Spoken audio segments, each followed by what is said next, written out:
You are the living Bible, living Bible, living Bible. నీకుండేది రెండే కళ్ళు. నిన్ను చూసే కళ్ళు మాత్రం వేల కళ్ళు.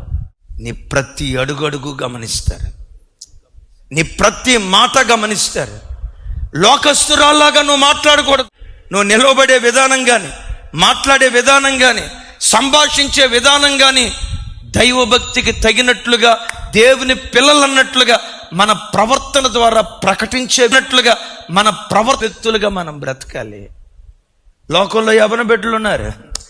యవనస్తుల మధ్యలోకి వెళ్ళినప్పుడు హే బ్రో అని వెకిలిగా మాట్లాడతారు, వెకిలిగా నడుస్తారు, వెకిలిగా ప్రవర్తిస్తారు. లోకస్తులు ప్రవర్తించినట్లుగా నువ్వు ప్రవర్తిస్తే నేనంట థూ అని ఓస్తారు. నీ మీద ఊస్తే పర్వాలా, నా మీద ఊస్తే పర్వాలా. నిర్దోషి, నిష్కల్మషుడు, పాపులలో చేరక ప్రత్యేకంగా ఉన్న ఈ గొప్ప దేవుడు నీ దుష్ట ప్రవర్తన ద్వారా దూషించబడతాడు. జాగ్రత్త. మాదిరికర్త లేని మన ప్రవర్తన ద్వారా దూషించబడతాడు. జాగ్రత్త. గమనించండి. ఎందుకు? ఏది విన్నామో ఆ వినిన దానికి తగినట్లుగా మనం బ్రతకాలి. అద్భుతం తెలుసా?